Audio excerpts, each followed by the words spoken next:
एक ऑफिस के मालिक ने आज इंटरव्यूज लेने थे। इंटरव्यूज लेने का वक्त हो चुका था और कैंडिडेट्स के आने का वक्त भी हो चुका था। कैंडिडेट्स अभी आना शुरू हो गए थे। रास्ते में एक सफाई वाला मास्क पहने अपने काम में मसरूफ था। उसने अपनी जेब से कुछ पैसे निकाले और रास्ते में छोड़ दिए और दोबारा काम में मसरूफ हो गया। इंटरव्यूज के लिए आने वाली एक लड़की वहां से गुजरी तो उसकी नजर उन पैसों पर पड़ी। उसने खामोशी से अपनी फाइल उन पैसों पर रखी और पैसे उठाकर चल दी। लड़की के गुजरने के बाद सफाई वाले ने पीछे देखा तो पैसे नहीं थे। सफाई वाले ने अपनी जेब से दोबारा कुछ पैसे निकाले और रास्ते में उसी जगह पर रख दिए और खुद पैसों की तरफ पीठ करके अपने काम में मसरूफ हो गया। इतने में एक लड़का जो इंटरव्यू के लिए जा रहा था वो वहां से गुजरने लगा तो उसकी नजर पैसों पर पड़ी। उसने भी पैसों के पास फाइल फेंकी और एक्टिंग की और फाइल के साथ पैसे भी उठा लिए। सफाई वाले ने मुड़कर देखा तो उस लड़के ने उसको झिड़क दिया कि क्या देखते हो,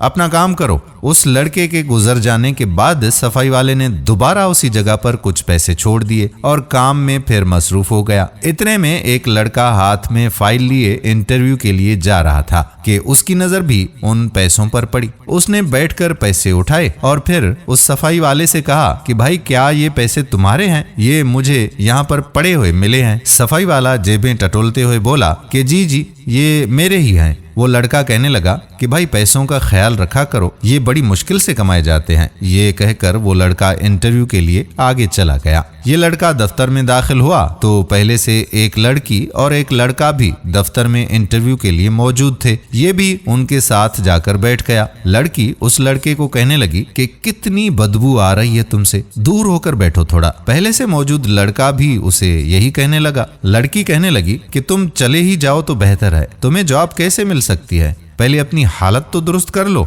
वो लड़का बोलने लगा कि मैंने अपनी मैट्रिक की डिग्री मुकम्मल की है और सोचा कि जॉब के लिए अप्लाई कर लूं। वो लड़का और लड़की उसका मजाक उड़ाने लगे। वो लड़का उसको 1000 रुपए देकर बोलता है कि ये लो और जाओ अपनी हालत सही करो, छोड़ो इंटरव्यू को भाई। इतने में आवाज आती है कि इंटरव्यू के लिए आ जाएं। पहले वाला लड़का और लड़की दोनों उठ जाते हैं। लड़का बोलता है कि पहले मैं जाऊंगा और लड़की कहने लगी कि नहीं, पहले मैं जाऊंगी क्योंकि पहले दाखिल मैं हुई हूँ। इस तरह से दोनों ही ऑफिस में दाखिल हो गए। ऑफिस का ओनर उनसे उनके बारे में पूछता है। दोनों अपनी अपनी क्वालिफिकेशन के बारे में बताने लगे, अपनी डिग्रियों के बारे में बताने लगे। फिर ऑफिस का ओनर उनसे पूछता है कि क्या मैं आप लोगों पर एतबार कर सकता हूँ? तो लड़की फौरन बोलने लगी कि सर मुझ पर तो आप ट्रस्ट कर सकते हैं, रही इसकी बात तो ये तो शक्ल से ही चोर लगता है। फिर ऑफिस का ओनर पूछने लगा कि क्या और भी कोई है जो इंटरव्यू के लिए आया हो? तो दूसरा लड़का ऑफिस में दाखिल हो गया।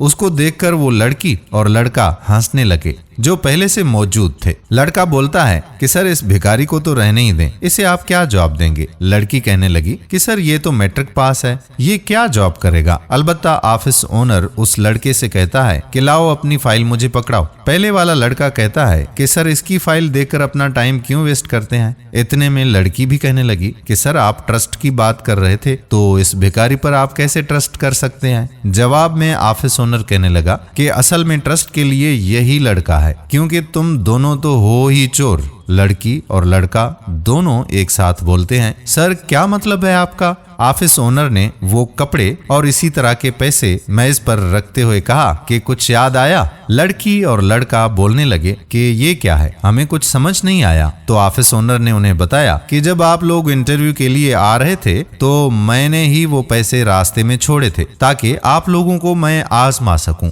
लड़की और लड़का दोनों शर्मिंदगी के साथ सर झुका लेते हैं। ऑफिस ओनर कहने लगा कि याद रखो, इंसान की पहचान ना उसके कपड़ों से होती है और ना उसकी पढ़ाई से होती है, बल्कि उसके किरदार से इंसान की असल पहचान होती है। तुम दोनों ना तो इस जॉब के लायक हो और ना ही ट्रस्ट के लायक हो, चले जाओ यहाँ से। और दूसरे लड़के से बोलता है कि मुबारक हो, ये जॉब आपकी हुई। दोस्तों जिंदगी के तमाम तर मामलात में ईमानदारी से काम लेना चाहिए। बेईमानी करके जो पैसा हम बटोरते हैं वो पैसा हमारे किसी काम का नहीं है, ना इस दुनिया में और ना आखिरत में, बल्कि उल्टा आखिरत में तो हमें इस वजह से सजा भी मिलेगी। उम्मीद करते हैं कि हमारी आज की वीडियो आपको जरूर पसंद आई होगी और अपने दोस्तों अहबाब के साथ इसे शेयर भी जरूर करेंगे। आने वाली वीडियो तक आपका अपना मेजबान कादिर बख्श कल्होड़ो आपसे इजाजत चाहता है। अपनी दुआओं में याद रखिएगा। अल्लाह हाफिज।